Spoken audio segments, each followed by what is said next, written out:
Okay, are you new to amigurumi or just want to learn how to read a crochet pattern? Today's video is all about that.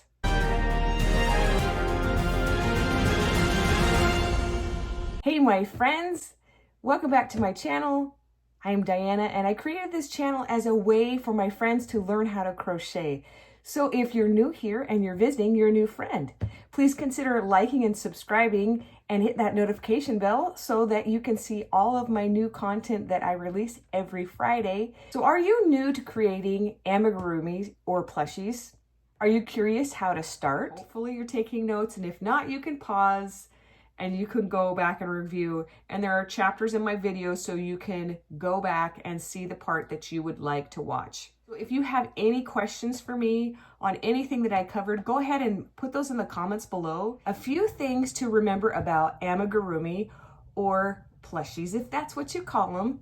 Your first one won't be perfect, so trust the process. It's okay.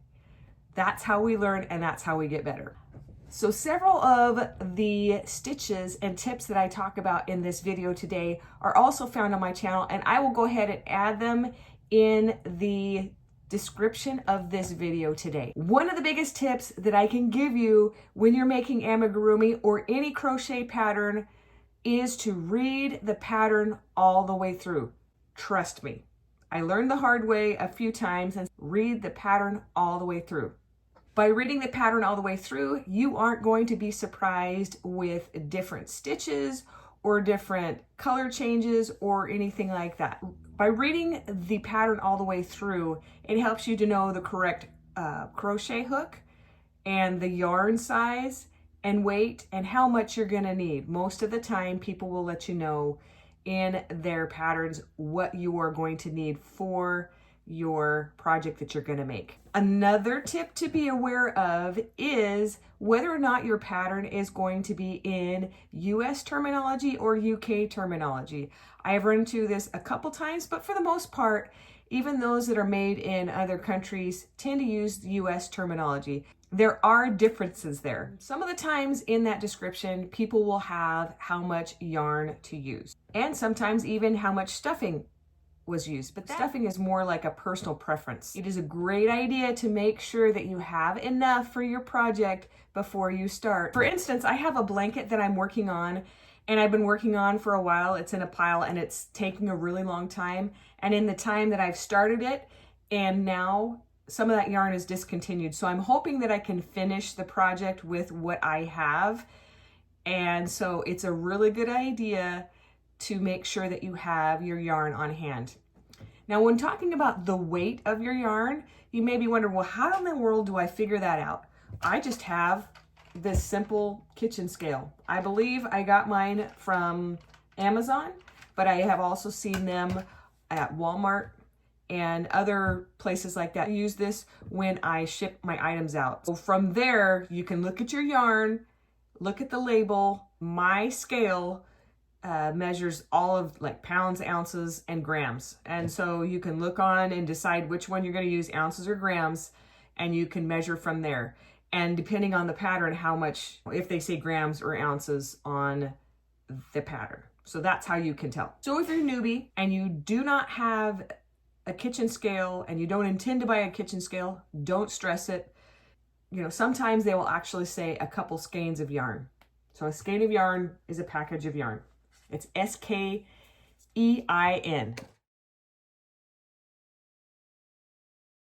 So in the key, it will have the stitches that will be used in your project. Sometimes there are specialty stitches. Most of the patterns that I have had that specialty stitch and how to stitch it.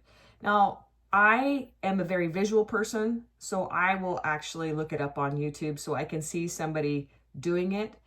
And because the reading of it just doesn't, I don't understand that. I have to see it. When you see MR, that stands for magic ring. And I have a video on how to do a magic ring, 2 different versions of that. And I will go ahead and link that below in the descriptions. So if it says 6 in a magic ring, that means you put 6 stitches in a magic ring. And again, that's on my video on how to do that. 99% of the time, amigurumi are worked in the round. When you see in the round, that means basically in a circle. So also in your pattern, you may see numbers, and sometimes they'll just be numbers, and sometimes there'll be an R and a number. The R stands for round because in amigurumi, you work in rounds. So R1 would be round 1. So if you see the abbreviation for SC, SC stands for single crochet. Single crochet is probably the most popular stitch in working amigurumi. Now, I say that, and then there is the version of yarning over and yarning under in a single crochet, but I have never seen that referenced in a pattern. I have a video on yarning over and yarning under and when you may want to use it. When it's a single crochet around, it can be described several different ways or abbreviated several different ways.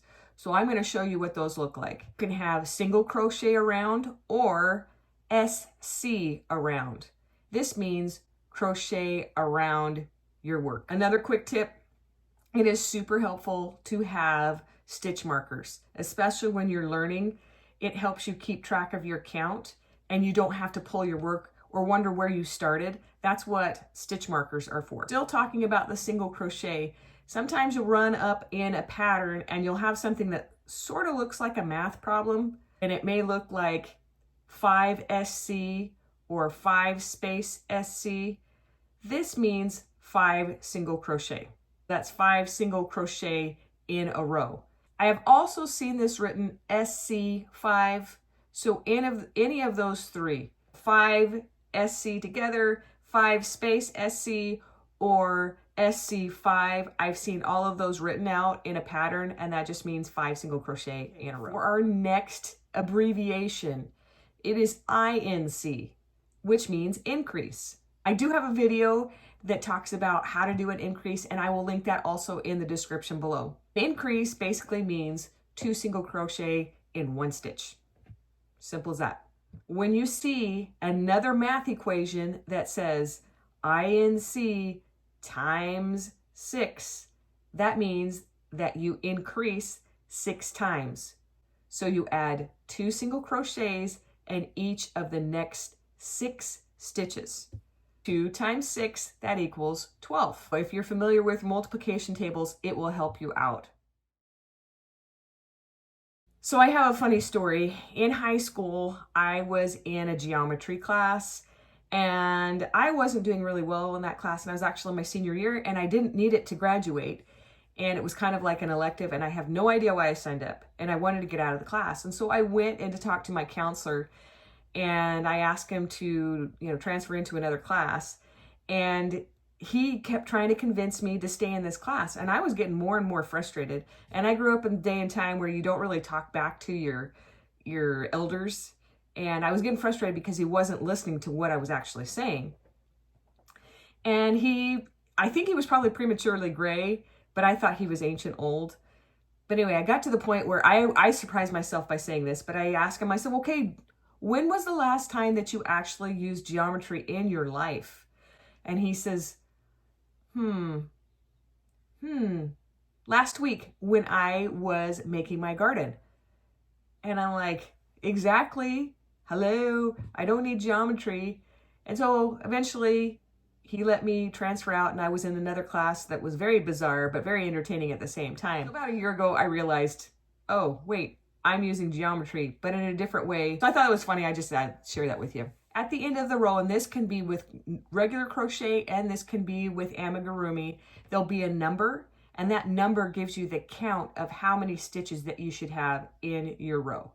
If you're not getting the same count, I count 2 or 3 times before I pull the stitches out and start again. This is where your stitch marker comes in really super handy. You put it in after the first stitch. So you crochet 1, you place your stitch, and then you can count around, and that will let you know if your stitches are correct. Okay, now we're going to get a little bit more in depth. With more complicated patterns, they'll add parentheses and all sorts of math problem looking things. You may see in a pattern something that looks a little bit like this. Parenthesis, 3 SC, comma, increase, comma, times 3, comma, 2 SC equals 17. Holy smokes, what in the world's that supposed to mean? Okay, let's break it down and make it super simple. All right, in the parentheses, like with math, you start with that first. Something is in parentheses, that means it can be multiplied or made more. Broke it down and made it simple. 3 single crochets and an increase makes it 5. So 5 times 3 equals 15. When there's a comma, that means you're starting with a new stitch. When you're done, you should have 17. But remember, your increase is in the same stitch. So if that's a little bit confusing to you, it's totally okay to rewrite a pattern so that your brain can make sense of the pattern. I have seen people take a pattern and rewrite it so it makes sense to them and be successful in it. Because DEC, there is a video that actually is in the increase video, and DEC stands for decrease. So decrease means that you're going to remove stitches from your round. And this usually means invisible decrease, meaning that it's going to be a smooth transition and you're not going to be able to notice that you're decreasing your stitches. One of the last things in your pattern, it's going to say tie off. So tie off means basically you do a slip stitch in your last stitch, and this creates a knot. Don't cut it too close, as you want to be able to weave the tail end to your work. A final tip that I want to share that I absolutely love: when I'm reading my patterns, most of the time I will have them printed out on a piece of paper. So I don't want to use up the battery on my phone during the day or in the car. I'll print it out and then I can mark it up and put, how many rows I've done. If it's like consecutive rows of the same stitch, I can mark that up. I know there's stitch counters, but I find for me, the stitch counter just doesn't work so well. But when I print it out on a piece of paper, I use these flags, the like Post-it note flags. They help me to remember where I am on my stitch. So if I have to put my work down, these arrows actually save me from having to go back and count the rows, because let's face it, I just want to get up and crochet my pattern.